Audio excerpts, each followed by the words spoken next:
Sri kitchen. இன்னைக்கு நாம விநாயகர் சதுர்த்தி ஸ்பெஷலாக நட்ஸ் கொழுக்கட்டை செய்ய போறோம். வாங்க எப்படி செய்யலாம்னு பார்க்கலாம். அரிசி மாவு, அது கடலை வாங்கின மாவு தான் சேர்த்துக்கிறேன், 1/4 கிலோ. சிறிதளவு உப்பு சேர்த்துக்கலாம். உப்பு நிறைய போட வேண்டாம், இனிப்போட சேர்த்து சாப்பிட்றதுனால நமக்கு உப்பு கரிக்கிற மாதிரி இருக்கும். சுடுதண்ணி ஏற்கனவே நான் காய்ச்சி வச்சுருந்தேன். நிறைய தண்ணி ஊற்றிடாதீங்க, தேவையான அளவு ஊற்றினா போதும். கை பொறுப்பு சீட்டில் பிசைஞ்சுக்கணும். கொழுக்கட்டை மாவு பதத்துக்கு வந்துடுச்சு. ஒரு பக்கம் இருக்கட்டும். நம்ம உள்ளே வைக்கிற நட்ஸு பூரணம் எப்படி செய்கிறதுன்னு பார்ப்போம். நட்ஸை கொஞ்சம் நெய்யில் வறுத்து எடுத்துக்குவோம்.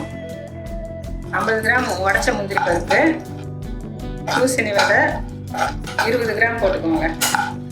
ஒரு 10 பாதாம் பருப்பு உடச்சி சின்ன சின்னதாக துண்டு துண்டாக வெட்டி போட்டுக்கோங்க. வேர்க்கடலை ஏற்கனவே வறுத்து வச்சுருக்கேன், அதனால் அதை லாஸ்ட்டாக போட்டு சும்மா ஒரு கிளறிக்க வேண்டியதுதான், அவ்வளோதான். இதை ஒரு தனியாக ஒரு பிளேட்டில் எடுத்துக்குவோம். இப்போ வெல்லத்தை போட்டுக்கிறோம். 1/4 கிலோ வெல்லம், ஒரு ட்ராப் தண்ணி ஊற்றிக்கோங்க. வெல்லம் கரைய வச்சுக்காங்க.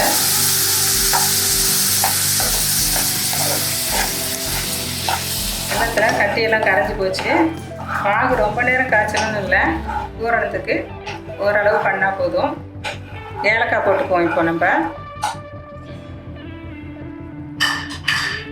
ஏலக்காய் போட்டு இந்த நட்ஸை அதில் கொட்டிக்குவோம். இது கூட தேங்காயும் சேர்த்துக்கலாம். நான் வெறும் நட்ஸை வச்சு செய்யறதுக்காக வெறும் நட்ஸ் மட்டும் போதும்னு விட்டுருக்கேன். தேங்காய் சேர்க்க விருப்பம் இருந்தால் இது கூட சேர்த்துக்கலாம், சுவையாகவும் இருக்கும். பூரணம் பதம் வந்துருச்சு. இது கொஞ்சம் நேரம் ஆறட்டும். அதுக்கு பிறகு நம்ம கொழுக்கட்டையை செய்வோம். ஒரு 10 நிமிஷம் போகட்டும்.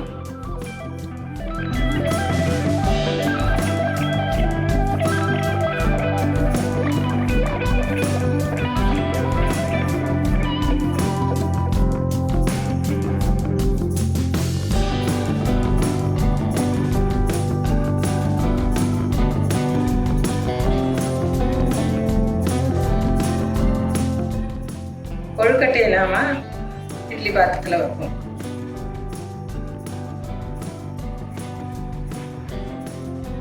மூடி வச்சுக்குவோம். ஒரு 15 நிமிஷம் கழிச்சு ஓப்பன் பண்ணலாம். கொழுக்கட்டை ரெடி ஆயிடுச்சு. சுவையான கொழுக்கட்டை, நட்ஸ் கொழுக்கட்டை ரெடி. சுவையான நட்ஸ் கொழுக்கட்டை ரெடி. எல்லோருக்கும் விநாயகர் சதுர்த்தி வாழ்த்துக்கள்.